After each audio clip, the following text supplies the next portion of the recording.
మన VVIT university absolute discipline, absolute education. నిన్న Hyderabad parade grounds లో ప్రధాని మోడీ గారి భారీ బహిరంగ సభ జరిగిన సంగతి తెలిసిందే. అయితే అందులో ఆయన సంవత్సరం పాటు బంగారం కొనొద్దు అంటూ ప్రసంగంలో చెప్పారు. దీంతో బంగారం ప్రియులకు షాక్ తగిలింది. ఎందుకు సంవత్సరం వరకు ఆయన బంగారం కొనొద్దన్నారు? అంటే సంవత్సరం తర్వాత గోల్డ్ రేటు తగ్గిపోతుందా, లేకపోతే డిమాండ్ తగ్గిపోతుందా? అసలు ఎందుకు ఆయన ఆ మాట అన్నారు? ఇదే విషయం మీద మనతో డిస్కస్ చేసేందుకు మార్కెట్ ఎనలిస్ట్ అయినటువంటి ప్రశాంత్ గారు లైవ్ కాల్లో అందుబాటులో ఉన్నారు. ఒకసారి ఆయనతో మాట్లాడేద్దాం. నమస్తే అండి ప్రశాంత్ గారు.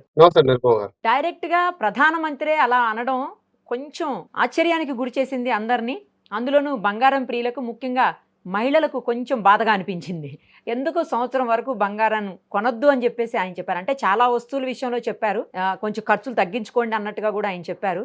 ఇదంతా దేన్ని సూచిస్తోంది? ఎందుకు బంగారం ఎందుకు వద్దన్నారు? మిగతా ఖర్చులు కూడా తగ్గించుకోమని ఎందుకు ఆయన సజెస్ట్ చేయాల్సినటువంటి పరిస్థితులు వచ్చాయి? రాబోయే రోజుల్లో మనం ఏమన్నా ఆర్థిక సంక్షోభంలో కూరుకుపోబోతున్నామా అనే ఒక చిన్న డౌటు అందరిలో రైజ్ అవుతా ఉంది ఈ సిచ్యుయేషన్లో. మీరేమంటారు? మార్కెట్ అనలిస్ట్గా మీరు ఎన్నో సంవత్సరాలుగా చూస్తున్నారు కదా, ఎందుకు ఆయన ఈ మాట అని ఉంటారు? ఖచ్చితంగా. అయితే ఇప్పుడు ప్రధానంగా మనం ఇది గోల్డ్‌కి సంబంధించిన అంశం కాదు. అది అర్థం చేసుకోవాల్సిన ప్రధాన అంశము. దీని కాంటెక్స్ట్ వేరే. దీనికి సంబంధించిన పూర్తి వివరాలు మనం డిస్కస్ చేద్దాం. ఇప్పుడు ఆర్థిక సంక్షోభం అని మీరన్నారు. ప్రపంచమే ఆర్థిక సంక్షోభం వైపు వెళ్తుంది. ఎందుకంటే ఒక ఇరాన్ యుద్ధం ఎప్పుడైతే మొదలైందో అంతర్జాతీయంగా ఆయిల్ ప్రైసెస్ ఎలా పెరుగుతూ పోతున్నాయో మనం చూసాము. దాని నుంచి డిమాండ్, సప్లై కంప్లీట్‌గా వ్యత్యాసం రావడం, పలు దేశాలు దాని ఇంపాక్ట్ కావడం. ప్రధానంగా 88% ఆయిల్ ఇంపోర్ట్ చేసుకునే భారతదేశం ఇందులో డెఫినిట్‌గా ఇంపాక్ట్ అవుతుంది. సో, అందులో తిరిగేం లేదు. అయితే ఇప్పుడు మనం తెలుసుకోవాల్సింది ఏంటంటే, ఇక్కడ మనకు గోల్డ్ అనేది కాదండి. ఏదైనా సరే మన భారతదేశం ఇంపోర్ట్ చేసుకుంటుంది అంటే, ఏ దేశం నుంచైనా, అది మన రక్షణ వ్యవస్థకు సంబంధించిన ఫైటర్ జెట్లు గానీ, బంగారైతేనేమి, మిగతా ఏవైనా కూడా ఇంపోర్ట్ జరుగుతుంది అంటే, మనం వారికి పే చేసేది డాలర్స్‌లో. సో, మనకు డాలర్స్ పైన భారం పడుతుంది. అంటే భారతదేశం ఏదైతే ఎక్స్‌పోర్ట్ చేస్తుందో, మనం ఎక్స్‌పోర్ట్ చేసేటివి ఏవైనా ఐటీ సర్వీసెస్ ఎక్స్‌పోర్ట్ చేస్తాం. ఫార్మా రంగంలో ప్రముఖంగా వ్యాక్సిన్‌లు, మందులు వంటివి ఎక్స్‌పోర్ట్ చేస్తాం. పలు రకాల క్లోతింగ్ ఎక్స్‌పోర్ట్ చేస్తాము. జ్యువెలరీ అంటే బంగారు, ముడి బంగారు తీసుకొని వాటిని ఆర్నమెంట్స్‌గా ఎక్స్‌పోర్ట్ చేస్తాం. అట్లా ప్రధానంగా ఒక 5, 10 రంగాలు. తర్వాత ఫార్మర్స్ అయితే వ్యవసాయ ఉత్పత్తులైతేనేమి, ఇతరాతరలు మనం ఎక్స్‌పోర్ట్ చేస్తాం. కాకపోతే మనం ఇంపోర్ట్ చేసుకున్న వాల్యూ ఎక్స్‌పోర్ట్ చేస్తున్న వాల్యూ కంటే చాలా ఎక్కువ ఉన్నప్పుడు దాన్ని ట్రేడ్ డెఫిసిట్ అంటారు, లేదా ఫిస్కల్ డెఫిసిట్ అంటారు. కాబట్టి మనం వెచ్చించేదన్నీ డాలర్లు. సో, కాబట్టి ఒక్కసారిగా డాలర్‌కి డిమాండ్ పెరిగిపోయి రూపాయికి విలువ తగ్గుతూ వస్తుంది. మనం గ్రహిస్తూ చూసాం. దాదాపుగా రూ. 95 దాటిపోయింది. సో, ఈ బలహీనపడుతున్న రూపాయి, బలపడుతున్న డాలరు మన దేశీయ విదేశీ మారక ద్రవ్య నిల్వలంటారండి. అంటే మన దేశానికి విపత్కరమైన పరిస్థితుల్లో ఆదుకోవడానికి మన రిజర్వ్ బ్యాంక్ దాదాపుగా $700 బిలియన్. అంటే మన లెట్స్ సే ఒక 6 నెలల నుంచి 12 నెలలు మన ఖర్చు, మన భారతదేశ ఖర్చు అంతమైన మనం మన దగ్గర పొదుపు చేసుకొని పెట్టుకుంటాం. అవన్నీ కూడా డాలర్ల రూపంలో, బంగారు రూపంలో, స్విస్ ఫ్రాంక్స్, జపాన్ యెన్ ఇట్లా వివిధ దేశ కరెన్సీల్లో పెట్టుకొని ఉంటాం. సో, ఎప్పుడైతే మనకు ఇంపోర్ట్స్ తగ్గి ఎక్స్‌పోర్ట్స్ పెరుగుతున్నాయో ఖచ్చితంగా డాలర్లు అనేటివి మనకు తగ్గుతూ పోతాయి. ఈ రకంగా మన మారక ద్రవ్య నిల్వలు తగ్గిపోతే, మనం రీసెంట్‌గా చూసాం శ్రీలంక మారక ద్రవ్య నిల్వలు 0 అయితే పెట్రోల్ లైన్‌లు 3 కిలోమీటర్లు, 4 కిలోమీటర్లు. ఎందుకంటే దేశం పెట్రోల్ ఇంపోర్ట్ చేసుకునే పరిస్థితులు లేదు. అందుకు సంబంధించిన డాలర్లు దగ్గర లేవు. మరి ఎక్కడికి పోయాయి అంటే, విపరీతంగా మనం ఎక్స్‌పోర్ట్స్ అనేటివి తగ్గిచ్చేసి ఇంపోర్ట్స్ మీద ఆధారపడింది. కాబట్టి సో, ఇప్పుడు అసలైన టాపిక్‌లోకొస్తే, మనం ప్రధానంగా ఇంపోర్ట్ చేసుకున్న దాంట్లో గోల్డ్ చాలా ఇంపార్టెంట్ అండి. అంటే మన ప్రధానమంత్రి గారు చాలా విషయాలు చెప్పారు. ఫారిన్ ట్రావెల్ తగ్గించుకోండి. మీరు వర్క్ ఫ్రమ్ హోమ్ చేసుకోండి. కోవిడ్ లాంటి పరిస్థితుల్లో ఎలాగైతే మీరు ఇంట్లో ఉండి చేసుకొని పెట్రోల్, డీజిల్ పై భారం తగ్గించారో. ఎందుకంటే భారతదేశం ప్రధానంగా ఇంపోర్ట్ చేసుకునేది పెట్రోల్, డీజిల్ ఇవంతా కూడా డాలర్స్. తర్వాత మన రక్షణకు సంబంధించిన వ్యవస్థకు సంబంధించిన పరికరాలు అవి కూడా డాలర్స్‌లో పే చేయాలి. వీటికి అనుగుణంగా ఇప్పుడు గోల్డ్ కూడా ఉంటుంది. గోల్డ్ ఎలా ఉందంటే, దాదాపు లాస్ట్ ఇయర్ మాత్రమే $70 బిలియన్ గోల్డ్ మనం ఇంపోర్ట్ చేసుకున్నాం. ఇవన్నీ కూడా డాలర్స్‌లో పే చేయాలి. సో, ఇవన్నీ కూడా ఆర్థిక భారం పడుతుంది. ఆఫ్‌కోర్స్ కట్టింది మనమే అయినా కూడా మీరు నేను రూపాయల్లో ఇవ్వగలం. కానీ తిరిగి అది దేశం వచ్చేసి ఆ దేశంతోటి ఇంపోర్ట్, ఎక్స్‌పోర్ట్ మనకు డాలర్స్‌లో జరుగుతుంది. కాబట్టి వీటన్నిటిని అనుగుణంగా ప్రధానమంత్రి గారు ఈ వ్యాఖ్యలు చేశారు.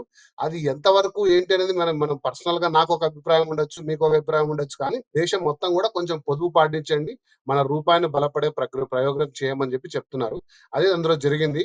సో దీని మీద ఎలా ఇంపాక్ట్ ఉంటుంది గోల్డ్ అనేది అంటే మనము ఇంపోర్ట్ చేసుకోవడం తగ్గినంత మాత్రాన అంతర్జాతీయంగా గోల్డ్ వాల్యూ ఏం తరగదు. సో ఎందుకంటే ఇప్పుడు మనము లాస్ట్ కొన్ని ఇయర్స్ వరకు అండి నిరుపమ గారు గోల్డ్ అనేది ఒక సేఫ్టీ కోసం పెట్టుకున్నాం. బట్ లాస్ట్ 1 ఇయర్ నుంచి కూడా గోల్డ్ ఇన్వెస్ట్మెంట్ మీద కొంటున్నారు కాబట్టి ఆ మోజ్ ఎట్లా తగ్గుతుంది? ఇప్పుడు మీకు నాకు ఒక ₹100 ఉంటే గోల్డ్ పెట్టుకుంటే ₹150 అవుతుంది 6 నెలల్లో అంటే ఖచ్చితంగా గోల్డే కొంటాం మనం. అది ఎవరు అప్పీల్ చేసినా కూడా. ఎందుకంటే అది నా యొక్క పర్సనల్ ఇంట్రెస్ట్. కాకపోతే ఇప్పుడు ప్రధానమంత్రి గారు అప్పీల్ చేస్తుంది ఏంటంటే మీ పర్సనల్ ఇంట్రెస్ట్ ని కొద్దిగా రోజులు ఆపండి. దేశీయ ఇంట్రెస్ట్‌లు పెట్టుకోండి. ఎందుకంటే మీరు చూసారు నిన్ననే ఇరాన్ ప్రతిపాదన ఏదైతే చేసిందో అమెరికాకి మా న్యూక్లియర్ సంబంధించిన శుద్ధి అంతా కూడా వేరే దేశానికి షిఫ్ట్ చేసుకుంటాం. అలౌ చేయండి అంటే అమెరికా తోసిపుచ్చింది. సో కాబట్టి చర్చలు విఫలమయ్యే దిశగా వెళ్తున్నాయి. క్రూడ్ ఆయిల్ $110 దాటింది. మనకు రాబో రోజుల్లో ఇంకా విపత్కర పరిస్థితులు వస్తాయని ఒక పెద్ద హెచ్చరిక జారీ చేశారు నరేంద్ర మోడీ గారు. సో ఇది ఇందులో నిగూఢ అర్థం. సో గోల్డ్ రేట్లు పెరగచ్చు, పెరగకపోవచ్చు అనేది అంతర్జాతీయ సమస్య. కాకపోతే భారతదేశ రూపీ వీక్ అవుతూ ఉంది. మన ఎక్స్‌పోర్ట్‌లు తగ్గిపోయి, ఇంపోర్ట్‌లు పెరిగిపోతే మన మాంద్యం పెరిగిపోయి ₹1 కొనే వస్తువు ₹10 అవుతుంది. కానీ ఆ వస్తువు వాల్యూ మారదు. సో ఇన్‌ఫ్లేషన్ పెరిగిపోవడం వల్ల ఒక ఆర్థిక ఎమర్జెన్సీ, ఫైనాన్షియల్ ఎమర్జెన్సీ వచ్చే కారణాలు ఉన్నాయని ఒక ఒక దూరదృష్టితో చేసిన వ్యాఖ్యలండి. వీటిని అందులోనే మనం చూడాల్సిన అవసరం ఉంది. సో వీలైనంత వరకు దానికి సహకారం చేయడం కూడా మంచిది. కాకపోతే నాకు తెలిసి దేశంగా అంటే మన భారతదేశ ప్రభుత్వం కూడా కొన్ని నిర్ణయాలు తీసుకొని దీన్ని అరికట్టే క్రమంలో కూడా ఉందని నేను అనుకుంటున్నాను. సో కొద్ది రోజులైతే ప్రధానమంత్రి గారు చెప్పినట్లు ఖర్చులు తగ్గించుకొని ముఖ్యంగా గోల్డ్ వాటి అలాంటి వాటి జోలికి పోకుండా ఉంటే బెటర్ ఏమో. అంటే మనతో పాటు గోల్డ్ దేశానికి అనేది కూడా. మనకు ఇండియాలో రీసైకిల్డ్ గోల్డ్ చాలా ఉందండి. రీసైకిల్డ్ గోల్డ్ వాడుకుంటే సరిపోతుంది. ప్రతిదానికి మనం బూలియన్ ప్రపంచ దేశం నుంచి అంటే బిస్కెట్లు మీన్స్ ఇంపోర్ట్ చేసుకోవాల్సిన అవసరం లేదు. లేదు కాబట్టి దేశీయంగా జరుగుతున్న recycle gold means recycle gold అంటే మీ దగ్గర ఉండే చైన్ మళ్ళీ దాన్ని తీసుకొని గాజులు చేసుకోవడమే. రీసైకిల్ అంటే మన దేశాల్లో పాత గోల్డ్ ఉంటది కదండీ! ఇళ్లలో ఓకే ఉంటది. ఓకే. సో కొత్త గోల్డ్ కంటే అది దానికి మార్కెట్ కూడా ఉంది యాక్చువల్లీ. పాత గోల్డ్‌ని తీసుకెళ్ళి కొత్తది చేయడము, లేకపోతే పక్కన వేరే వాళ్ళ అవసరాలకు గోల్డ్ అమ్ముతుంటారు కదా! వాటి నుంచి వాడుకోవడము.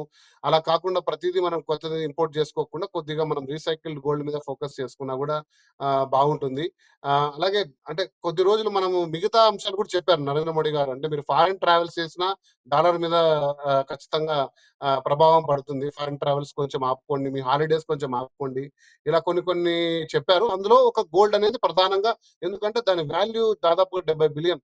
అంటే మన 10-15% మన దేశీయ నిల్వల్లో మారక ద్రవ్య నిల్వల్లో 10-15% హైయెస్ట్ మనము గోల్డ్ మీద పెడుతున్నాం. ఇప్పుడు రక్షణ వ్యవస్థకు సంబంధించిన అంటే కూడా మనం ఆపలేం. దాన్నేం చేయలేం. అది ఖచ్చితంగా మన దేశంగా అవసరాల కోసం తీసుకోవాల్సినటివి. సో అనవసరమైన ఖర్చులు ఏమంటే కొంచెం ఆపండి అని చెప్పారు. బట్ ఈ ప్రభావం అనేది గోల్డ్ ప్రైస్ మీద అయితే పడుతుందని అనుకోవట్లేదు. కాకపోతే అది ఒక దేశానికి సంబంధించిన నేషనల్ ఇంట్రెస్ట్ అప్పీల్ కాబట్టి ప్రతి ఒక్కరు కూడా దాన్ని గ్రహించుకొని ఎందుకు చెప్పారు ఏంటని గ్రహించుకోవడం అనేది అయితే వెరీ ఇంపార్టెంట్. రైట్ అండి. Let us see. Thank you so much. Thank you. Thank you.